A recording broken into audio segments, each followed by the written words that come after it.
சித்தர்கள் நம்முடைய உடம்புல இருக்கக்கூடிய அந்த இயற்கை உந்துதல்களை 14 வகையாக பிரிச்சிருக்காங்க. இருமல் வருது, தும்மல் வருது, வாந்தி வருது, விக்கல் வருது. இதெல்லாம் நல்லதுக்கா கெட்டதான்றதை யாருக்குமே தெரியாது. ஆனால் பொதுவான ஒரு கருத்து என்னன்னு கேட்டிங்கன்னா, இதெல்லாம் கெடுதல் தான். சுவாசம் என்பது அடக்கக்கூடாது. அதை அடக்குவதற்கான முறைப்படி, அந்த பயிற்சிப்படி அதை நாம் ஈடுபடுவோமானால் நோய் நொடி இல்லாமல் 100 ஆண்டுகள் ஆரோக்கியமாக வாழக்கூடிய ஒரு தன்மையை நாம் இதன் மூலமாக பெறலாம்.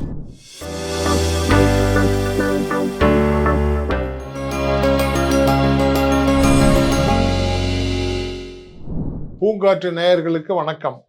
இன்றைக்கு நான் உங்களுக்கு சொல்ல விழைவது என்னவென்றால், நம்முடைய உடம்பிலே இயற்கை உந்துதல்கள், அதாவது பசிக்குது, தூக்கம் வருது, அப்புறம் மலஜலம் கழிக்கிறோம், அதுக்கப்புறம் இருமல் வருது, தும்மல் வருது, வாந்தி வருது, விக்கல் வருது.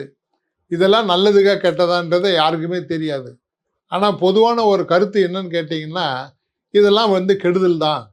ஆகையினால இதுக்கு சரியான நம்ம வைத்தியம் உடனடியாக பண்ணிக்கணும் அப்படிங்கிற மாதிரி எல்லோரும் நினைப்பாங்க. ஆனால் சித்தர்கள் நம்முடைய உடம்பில் இருக்கக்கூடிய அந்த இயற்கை உந்துதல்களை 14 வகையாக பிரிச்சிருக்காங்க. அந்த 14 வகையான உந்துதல்கள் ஆங்கிலத்தில் சொல்லப்போனால் அதற்கு நேர் ஆங்கில வார்த்தை ஃபோர்ஸ். அந்த நம்முடைய உடம்பில் இயற்கையினால் எழக்கூடிய அந்த வேகங்கள், ஃபோர்ஸ், இதை சித்தர்கள் 14 வகையாக பிரிச்சிருக்காங்க. 14 வேகங்கள் நம்முடைய உடம்பிலே என்னென்ன வகைப்பாட்டில் வருகிறது, அது வருவது நல்லதா கெட்டதா, அதை நாம் அடக்குவது நல்லதா. உதாரணமாக, நாம் ஒரு இடத்துல அமர்ந்து பேசி கொண்டிருக்கிறோம். அந்த இடத்துல நமக்கு இயற்கை உந்துதல் வாயு பிரிகிறது. அந்த வாயு பிரிப்பது அந்த இடத்திலே அது இருப்பவர்களுக்கு எல்லாம் ஒரு அநாகரிகமான ஒரு செயலாக தோன்றுமே என்பதற்காக நம் வாயுவை அடக்குகிறோம். அந்த அடக்கி அந்த வாயுவை தடுத்து நிறுத்துவது நல்லதா கெட்டதா. இந்த மாதிரி அந்த 14 வேகங்களையும் தடுத்து நிறுத்தி நாம் அடக்குவது நன்மைக்கு அளிக்குமா கெடுதலா என்பதை பற்றித்தான் இன்றைய பூங்காற்று நிகழ்ச்சியில் நாம் பார்க்க போகின்றோம். 14 வேக பெயர்கள் பகிர்ந்திட அவற்றை கேளாய். விதித்திடும் வாதம் தும்மல் மேவு நீர் மலம் கொட்டாவி. கதித்திடும் பசி நீர் வேட்கை காசமோடு இளைப்பு நித்திரை. விதித்திடும் வாந்தி கண்ணீர் வளர் சுக்லம் சுவாசமாமே. இதுதான் சித்தர்கள் கூறிய அந்த 14 வேகங்கள். இது சித்தர் பாட்டு தான் நான் உங்களுக்கு சொன்னது. இந்த 14 வேகங்கள் என்னன்னாக்கா, விதித்திடும் வாதம். வாதம் என்பது வாயு. அந்த வாயு என்பது மேல் நோக்கி வரும்போது அது ஏப்பம். அது அந்த வாயு கீழ்வாசல் வழியாக வெளியே போகும் பொழுது அதற்கு பெயர் வாயு பறிதல். 14 வேக பெயர்கள் பகிர்ந்திட அவற்றை கேளாய். விதித்திடும் வாதம். அதற்கு அடுத்தது தும்மல். தும்மல் வருகிறது. தும்மல் வரும்போது எல்லோருமே கையிலே ஒரு கைக்குட்டை, ஒரு துணியை வைத்து கொண்டு அந்த தும்மலை வெளியேற்றுவார்கள். அது மிக நல்ல பழக்கம். ஆனால் அந்த தும்மலை நாம் அவ்வாறு செய்யாமல் ஒரு கூட்டத்தில் உட்கார்ந்து கொண்டு நாம் எந்த விதமான தடுப்பு முறைகளும் இன்றி நாம் தும்மினோமானால் அதன் மூலமாக பல்வேறு தொற்று கிருமிகள், வைரஸ் எல்லோருக்கும் பரவக்கூடிய ஒரு ஆபத்தான ஒரு சூழ்நிலை உருவாகும். அதன் மூலம் பல பேருக்கு ஒரு சாதாரண கோல்டில் ஆரம்பித்து அதற்கப்புறம் மற்ற சுவாச பிரச்சனைகள்லாம் வரக்கூடிய ஒரு சூழ்நிலை ஏற்படும். ஆகையினாலே 14 வேக பெயர்கள் பகிர்ந்திட அவற்றை கேளாய். விதித்திடும் வாதம் தும்மல் மேவு நீர் மலம் கொட்டாவி. அதாவது சிறுநீர் வரும்போது சிறுநீரை கழித்து விட வேண்டும். அந்த சிறுநீரை கழிப்பதற்கு நாம் போதிய அவகாசம் கொடுக்கல. அதை நம்ம அடக்கி வைக்கிறோம். அலுவலகத்தில் போய் அல்லது ஒரு மீட்டிங்கில் போய் நம்ம உட்காந்தோம்னாக்கா அந்த இடத்துல நம்மளை இடையில எழுந்து போக முடியாத ஒரு சூழ்நிலை இருக்கும். அதனால் நம்ம அந்த சிறுநீரை அடக்கிக்கிட்டே உட்காந்துருப்போம் மணிக்கணக்கில்.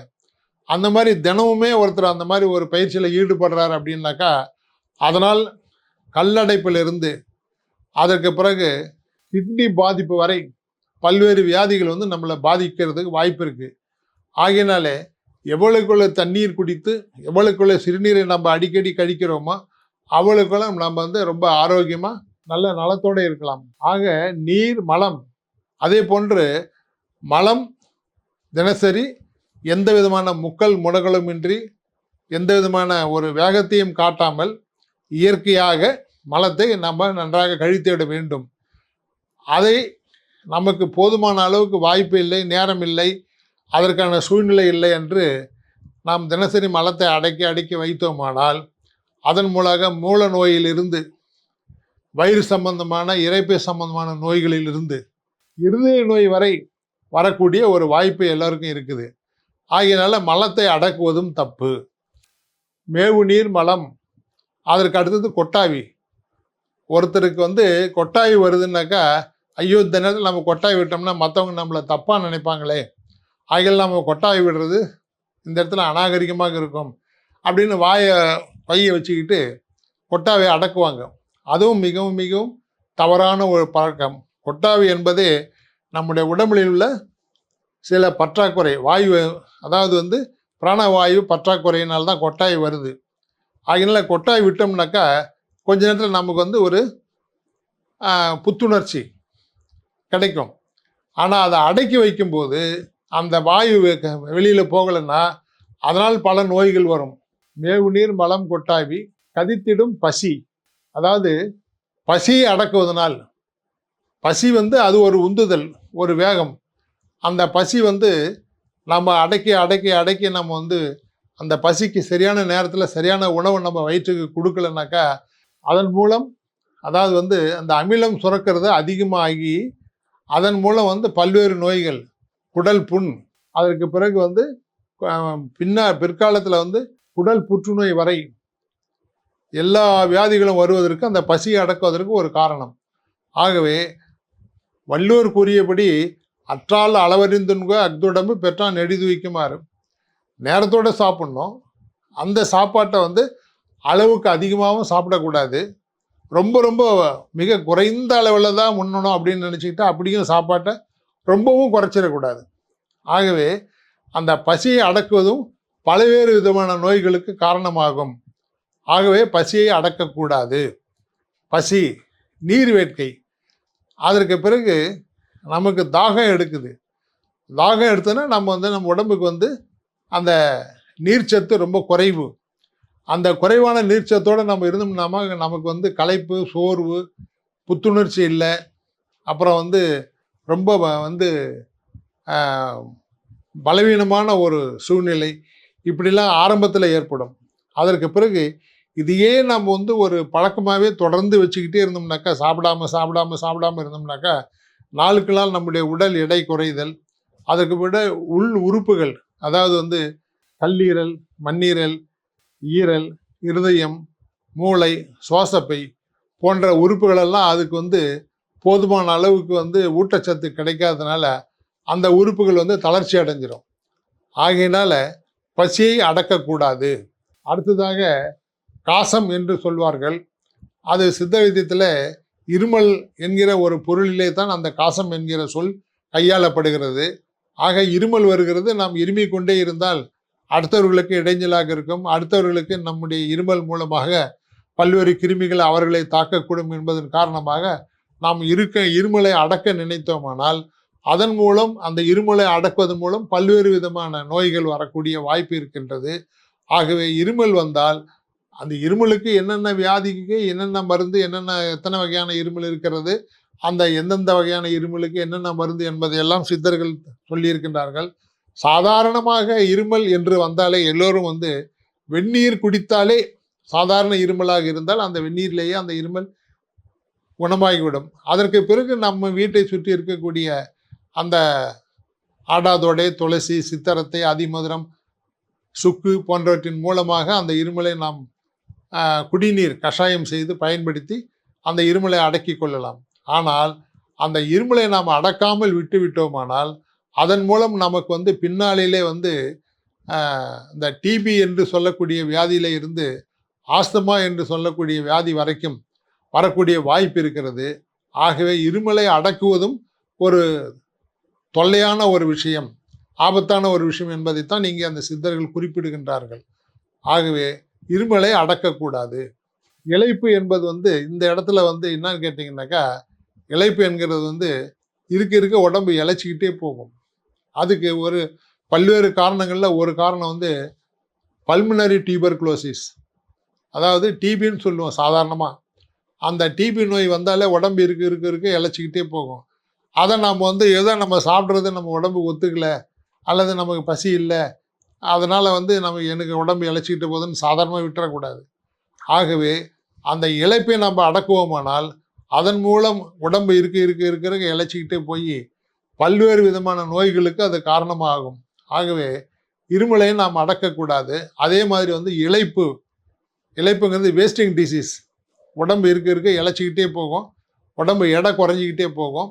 அதன் மூலம் காய்ச்சல், இருமல், சளி, மற்ற எல்லா தொல்லைகளும் வந்து உடம்பு எடை குறைஞ்சிக்கிட்டே போகும், ஆரோக்கியம் சுத்தமாக நம்ம விட்டு போயிடும்.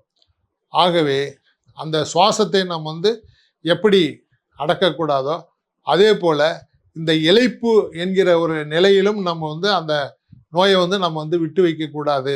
அதற்கு உரிய மருத்துவம் செய்து அதை நாம் சரிப்படுத்தி கொள்ள வேண்டும். அதற்கு அடுத்தாற் போல் நித்திரை என்பது இங்கே வந்து தூக்கத்தை தான் அவங்க நித்திரைன்னு சொல்கிறாங்க. அந்த தூக்கம் வரும்போது நல்லா தூங்கிடணும். அந்த தூக்கம் வர்றது தூங்கலை அல்லது தூக்க நேரத்தில் வந்து நம்ம வந்து வேற ஒரு வேலையில் இருக்கிறோம், அது ஏதோ என்றைக்கோ அபூர்வமாக ஒரு சில நேரங்களில் அந்த மாதிரி ஒரு சந்தர்ப்பம் வரும்போது வேறு வழி இல்லைன்றதை நம்ம செய்யலாம். ஆனால் அது தினசரியே வந்து அந்த தூக்கத்தை வந்து கட்டுப்படுத்தி அந்த தூக்கத்தை வந்து நம்முடைய வழக்கமான வேலைகளிலிருந்து முக்கியத்துவம் கொடுத்துட்டு தூக்கத்தை வந்து நம்ம வந்து சரியான முறையில் வந்து நம்ம வந்து தூங்குறதுக்கு நேரம் கொடுக்கலனாக்கா அதன் மூலம் பல்வேறு வியாதிகள் வர்றதுக்கு வாய்ப்பு இருக்குது. முக்கியமாக நரம்பு தளர்ச்சி, உடல் பலகீனம், மூளை சம்பந்தமான சில வியாதிகள், இரைப்பை ஜீரண சம்பந்தமான சில வியாதிகள், இப்படி பல வியாதிகள் வருவதற்கு அந்த நோய் வந்து காரணமாக ஆகுது.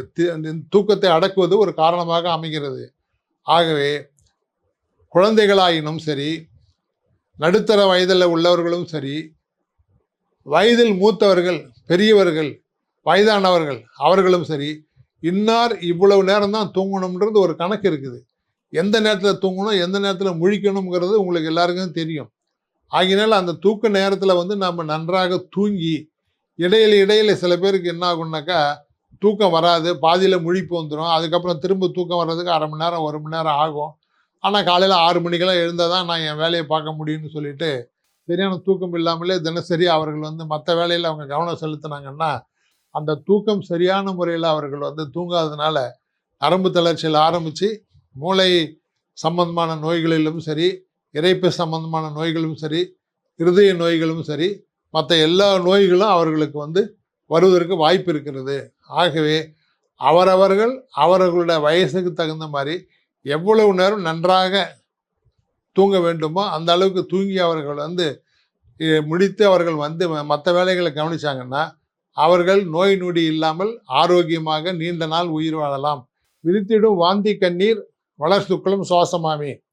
அதாவது வாந்தி வருது, அந்த வாந்தி வருகிறது என்னன்னாக்கா நம்முடைய உடலுக்கு தேவையில்லாமல் ஏதோ ஒரு பொருள் அதை வந்து நம்முடைய உடல் இயற்கையாகவே வெளியேற்ற முயற்சிக்கிறது.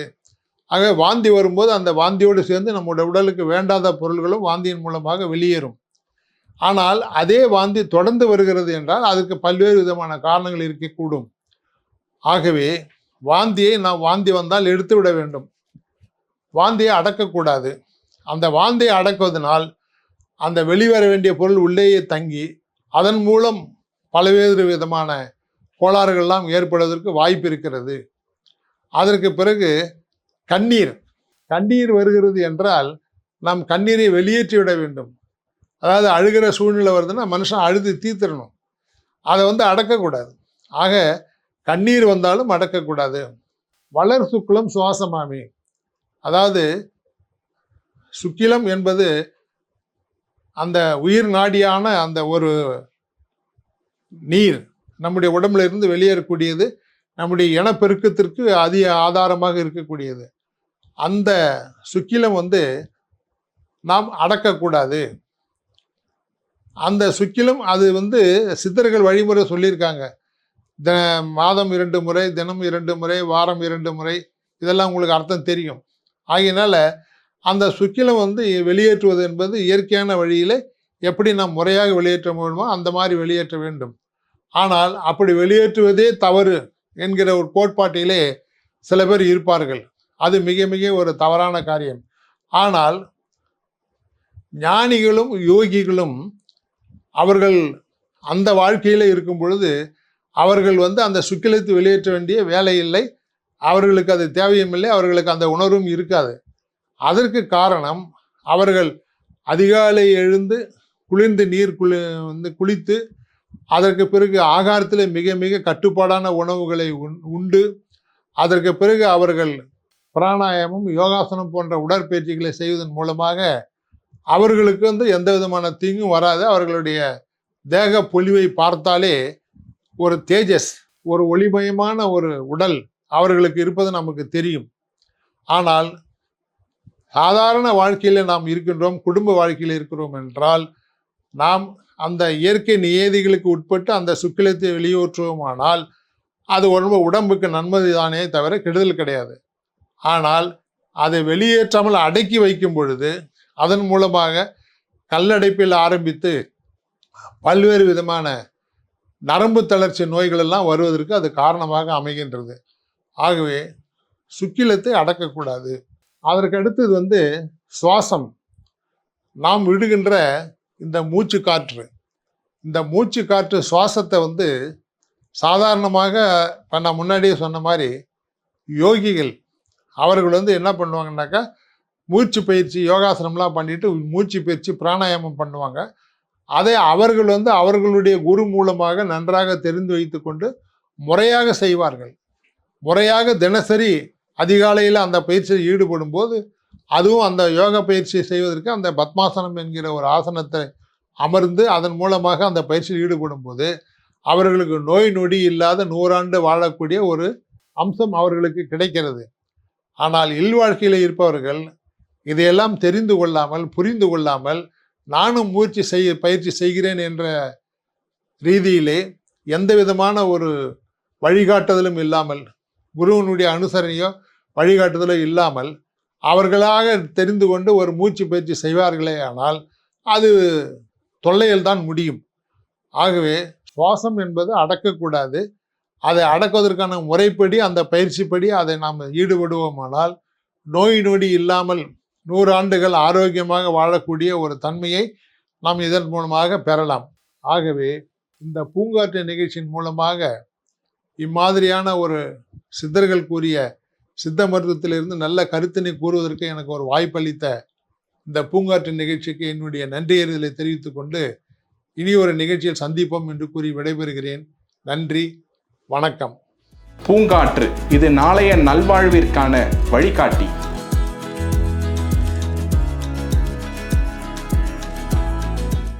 தொடர்ந்து எங்களோட வீடியோக்களை பார்க்கறதுக்கு பூங்காற்று சேனலை சப்ஸ்கிரைப் பண்ணுங்க அண்ட் ஃபாலோ பண்ணிடுங்க.